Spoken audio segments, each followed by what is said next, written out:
भगवान से लोग अक्सर ही स्तुति करते हैं, प्रार्थना करते हैं और अपने मन की बात कहते हैं ताकि भगवान हमारी बात को सुने और हमारी मनोकामना पूर्ण करें। ऐसा तो हम सब ने सुना भी है, देखा भी है और प्रायः हम सभी करते भी हैं। लेकिन कभी सोचा है कि यदि भगवान को हम अपनी समस्या या मनोकामना लिख कर देंगे तो क्या उन तक हमारी बात पहुंचेगी या हमारी वो मनोकामना पूरी होगी? तो जवाब है हाँ, बिल्कुल होगी और भगवान सुनेंगे भी। वो कैसे? तो सबसे असरदार और कारगर तरीका क्या है? तो इस वीडियो में हम यही देखेंगे कि भगवान तक हम अपनी बातों को लिखकर कैसे पहुंचा सकते हैं। तो देखिए, यदि आप कुछ नया करना चाहते हैं लेकिन आप नहीं कर पा रहे हैं या फिर किसी इंसान से आप बहुत ज़्यादा परेशान हैं और आप चाहते हैं कि उसकी याद भी आपकी ज़िंदगी से मिट जाए ताकि वो आपको परेशान न करे, या फिर आपके भी दिल में कोई ऐसी इच्छा है जो काफ़ी दिनों से पूरी नहीं हो रही है। अक्सर ही ये समस्या हम सभी के जीवन में कभी न कभी आती ही है। तो इसके लिए हम वो प्राचीन रहस्य देखेंगे जो प्राचीन समय में लोग करते थे और अपनी हर समस्या को ईश्वर तक पहुंचाते थे। और अब हम भी अपनी हर समस्या को ईश्वर तक पहुंचाने का वो प्राचीन रहस्य जानते हैं। और इन सब में एक उपाय तो ऐसा है जो आपकी हर इच्छा या हर मनोकामना को पूरा करने में सहायक होता है। तो आप फटाफट से वीडियो को लाइक, शेयर और सब्सक्राइब भी कर लीजिए। तो देखिए, किसी भी चीज़ को जलाना ईश्वर तक पहुंचने का सबसे कारगर और शक्तिशाली तरीका होता है। इसलिए ही तो हम सभी पूजा पाठ करते समय अगरबत्ती जलाते हैं, दीपक जलाते हैं, आरती करते हैं, यहाँ तक कि बृहत रूप से ईश्वर तक अपनी बात पहुंचाने के लिए हवन भी करते हैं। तो कुल मिलाकर कुछ न कुछ जलाकर ही हम ईश्वर से अपना जुड़ाव महसूस कर पाते हैं, यानी कि कनेक्ट हो पाते हैं। वो सबसे असरदार और कारगर तरीका क्या है? तो क्यों न हम भी हर समस्या को ईश्वर तक पहुंचाने का वो प्राचीन रहस्य अपनाते हैं, जिनसे उन तक हमारी बात पहुंचेगी भी और भगवान सुनेंगे भी और हमारी वो मनोकामना पूरी होगी। वो कैसे? सबसे पहले तो ये है कि यदि आपका कोई कार्य है जो काफ़ी समय से पूरा नहीं हो रहा है और अब वो आपके लिए परेशानी का सबब बन रहा है, तो इसके लिए आपको सबसे पहले तो वो कारण पता करना है जिसकी वजह से वो कार्य पूरा नहीं हो पा रहा है। जैसे ही आपको कारण का पता चल जाए, उसे एक कागज़ पर काले पेन से लिख लें और उसे ईश्वर के सामने जला दें, जिस भी भगवान को आप मानते हैं, और अब उसकी राख को हवा में उड़ा दें। चाहे तो आप इसे घर के बाहर जाकर भी कर सकते हैं। कुछ ही समय में आपको इसका असर दिखने लग जाएगा। ऐसा माना जाता है कि कागज़ पर अपने विचारों और भावनाओं को लिखकर आप ईश्वर तक आसानी से उस बात को पहुंचा सकते हैं और ये ईश्वर से जुड़ने का एक कारगर तरीका है। प्राचीन काल में भी लोग अपने पूर्वजों का आशीर्वाद और मार्गदर्शन पाने के लिए इस प्रथा को निभाते थे। कागज़ जलाने का एक और आध्यात्मिक उद्देश्य भी है, इससे नकारात्मक विचारों को नष्ट करना भी है। दूसरी ओर ये भी माना जाता है कि इच्छाओं को पूरा करने के लिए अपनी बातों को ईश्वर के सामने लिखकर जलाना एक शक्तिशाली माध्यम है जो आपकी बहुत सारी इच्छाओं को पूरा कर सकती है। अब दूसरी समस्या, यदि कोई व्यक्ति आपको मानसिक तौर पर बहुत ही ज़्यादा परेशान कर रहा है और आप उसे अपने मन से दूर करना चाहते हैं, तो आप उस व्यक्ति का नाम काले पेन से 17 बार एक सफ़ेद कागज़ के टुकड़े पर लिख करके उस कागज़ को जला दें और कुछ ही दिनों में इसका असर भी आपको दिखने लगेगा। इस प्रयोग की खूबसूरती यह है कि आपको माफ़ करने या भूलने की ज़रूरत नहीं है। संघर्षों का समाधान माफ़ करना या भूलना नहीं है, स्वीकार करना और आगे बढ़ना है। अब बात करते हैं आपकी मनोकामना की। अगर आप अपने जीवन में कुछ नया करना चाह रहे हैं और काफ़ी दिन से आप कोशिश भी कर रहे हैं, लेकिन आपकी इच्छा वो पूरी नहीं हो पा रही है या आप वो काम नहीं कर पा रहे हैं, तो आप उस इच्छा को या उस काम को एक सादे कागज़ पर 55 बार लिखें। 55 बार, एक बार सुबह और एक बार शाम को। ध्यान रखना है कि आपको दोनों बार एक ही कागज़ पर लिखना है। आप उस कागज़ के पीछे भी लिख सकते हैं, मतलब एक ही कागज़ के दोनों ओर लिखना है, एक बार सुबह और फिर एक बार शाम को। अब उस कागज़ को तह करके तब तक अपने पास रखना है जब तक आपकी वो मनोकामना पूरी नहीं हो जाती है। दूसरा तरीका ये भी है कि आप अपनी इच्छाओं को एक सादे कागज़ पर लिखें और फिर जो आपने लिखा है उसे मन में बोलें और फिर उसके बाद उसे जला दें। ऐसा करने से कुछ ही दिनों में आपकी इच्छाएं पूरी होने लगती है। यदि आप अपनी इच्छाओं को प्रकट करने का सबसे आसान, सबसे तेज और सबसे शक्तिशाली तरीका ढूंढ रहे हैं तो कागज़ जलाना ही वह रास्ता है। जैसे ही कागज़ जलता है, आपकी बात ईश्वर तक पहुंचने लग जाती है। कल्पना कीजिए कि आपकी वो इच्छा जो आप पूरा करना चाहते हैं, आप अपने उस खुशी की भावनाओं को महसूस करने लगेंगे। ईश्वर तक अपनी बात अभिव्यक्त करने के लिए जलाने की रस्म आपके अचेतन मन की शक्ति का उपयोग करने का एक शक्तिशाली तरीका है और अपने जीवन में आप जो चाहते हैं उसे पाने का एक शक्तिशाली उपाय है। अमावस्या के दौरान यह उपाय सबसे कारगर होता है। अमावस्या के दौरान ही कागज पर किसी भी समस्या को लिख करके जलाना ईश्वर तक अपनी बात पहुंचाने का एक शानदार तरीका है। खुद पर विश्वास करें।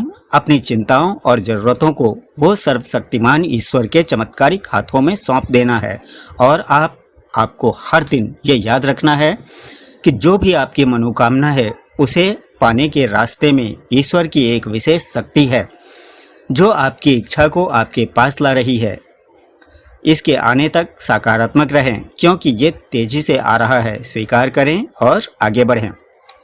एक बात और, अगर आपने सब कुछ करके देख लिया और आपको लगता है कि ईश्वर हमारी बातें नहीं सुनते, तो ये उपाय आपके लिए ब्रह्मास्त्र से कम नहीं है।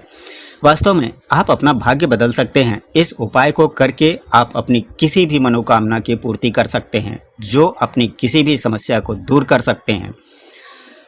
आपने अचेतन मन के बारे में सुना ही होगा। आपको ये भी पता होगा कि अगर कोई भी इच्छा या विचार आपके अचेतन मन में पहुंच जाए तो उसे वास्तविकता में बदलने से कोई भी रोक नहीं सकता। लेकिन वो कौन सा पल है जब अवचेतन मन पूरी तरह से सक्रिय होता है?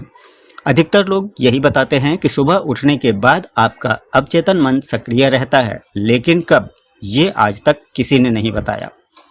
सुबह सुबह जब आप उठते हैं, आपका अवचेतन मन पूरी तरह सक्रिय रहता है। मतलब वो आपकी बातों को सिर्फ सुनता है, लेकिन वो आपकी बातों को स्थिर नहीं रखता, जिससे कि आपका अभिव्यक्ति की शक्ति पूरी तरह से काम नहीं कर पाती। अब ये देखते हैं कि वो शक्ति हमें कब मिलती है। जब आपका अवचेतन मन आपके विचार को सुनता भी है और स्थिर भी रखता है। और सबसे महत्वपूर्ण बात यह है कि आपके विचार तरंगों के माध्यम से सीधा ईश्वर तक पहुंचते हैं। बस इस प्रक्रिया को आप पूरे विश्वास के साथ कर सकें। चेतन मन वो पल है जिसे आप जो भी विचार आपके मन में चल रहे होते हैं, वो विचार वास्तविक में बदलना तय है, क्योंकि इस समय ही आपकी चेतना ब्रह्मांड से जुड़ पाती है, यानी कि ईश्वर से। यही वो पल होता है जब सृष्टि आपकी किसी भी इच्छा को पूरा करने के लिए बाध्य है। ये समय होता है सुबह 3:40 से 5:30 का।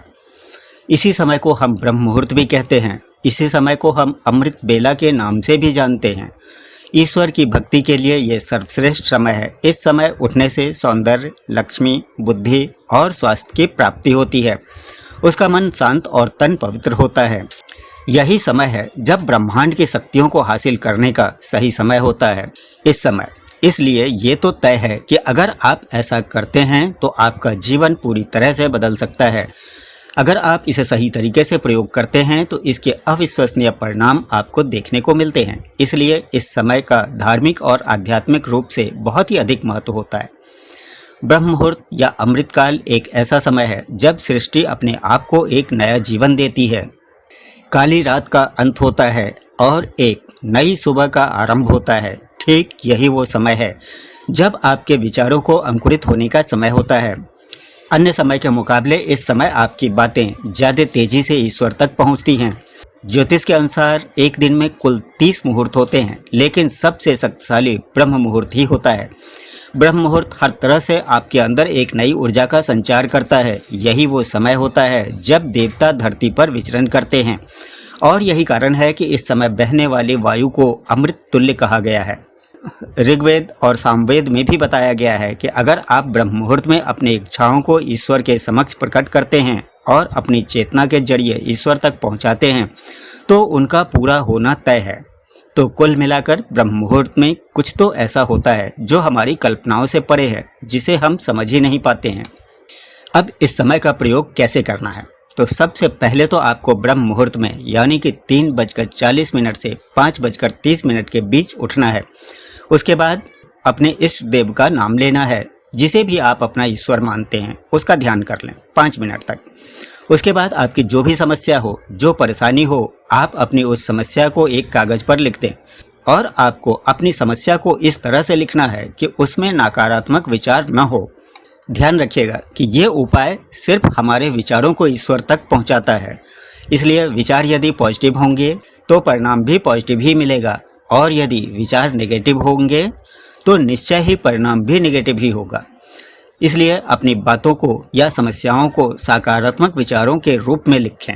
अब उदाहरण के तौर पर कल्पना करें कि यदि आप पैसों की समस्या को लेकर परेशान हैं, तो आपको लिखना है कि हे भगवान, अब कुछ ऐसा मार्ग दिखाएं कि मेरे जीवन में पैसों की कोई समस्या न रहे और मेरे सारे काम आसानी से पूरे हो जाएं, मेरी आमदनी पहले से बहुत ज़्यादा हो जाए और मेरी जॉब या बिजनेस बहुत अच्छा चलने लगे। और इसे इसी समय पर कम से कम एक बार 10 रोज पढ़ना है। लिखना एक ही बार है, सिर्फ पहले दिन। इसके बाद आपको ज्ञान मुद्रा में बैठना है। यह आप बेड पर ही बैठकर कर सकते हैं और यह कल्पना करना है कि आप जो भी कार्य कर रहे हैं, आप जिस भी कार्य से पैसा कमाते हैं, वह बहुत अच्छा चल रहा है और आप और आपका परिवार बेहद खुश है। यह कल्पना करना है, महसूस करना है कि हर सांस लेते समय आपको वह खुशी महसूस हो। ध्यान रखना है कि इस समय कोई भी नकारात्मक विचार आपके मन में न चल रहा हो। देखिए, इस समय उठकर जब आप अपना ध्यान अपनी इच्छाओं पर लगाते हैं और अपनी इच्छा की कल्पना करते हैं, महसूस करते हैं, तब वही बात या इच्छा एक कंपन की तरह तरंग बनकर ईश्वर तक पहुंचती है। इसलिए जब आप ऐसा कई बार करते हैं या लगातार करते हैं, तो यह बात ईश्वर तक पहुंच ही जाती है और ईश्वर हमें कहीं न कहीं से कोई न कोई रास्ता जरूर बना देते हैं। कोई न कोई मदद आपको जरूर मिलने लगती है ईश्वर की तरफ से। आपको 10 से 15 दिन तक ये मेडिटेशन यानी कि ध्यान करना है। और दूसरा तरीका, इसे करने के लिए आपको ब्रह्म मुहूर्त यानी कि सुबह 3:40 से 5:30 के बीच उठना है। इसके बाद अपने इष्ट देव का नाम लेना है। इसके बाद आपको 3 बार अपनी इच्छा को बोलना है। जो भी आप चाहते हैं उसको 3 बार बोलना है। इसे आप अपने बेड पर भी कर सकते हैं। इसमें नहाना कोई ज़रूरी नहीं है, बस आप मन से साफ रहें और इसे करने से पहले कुछ भी खाना नहीं है। कोई और दूसरा विचार आपके मन में ना आने दें।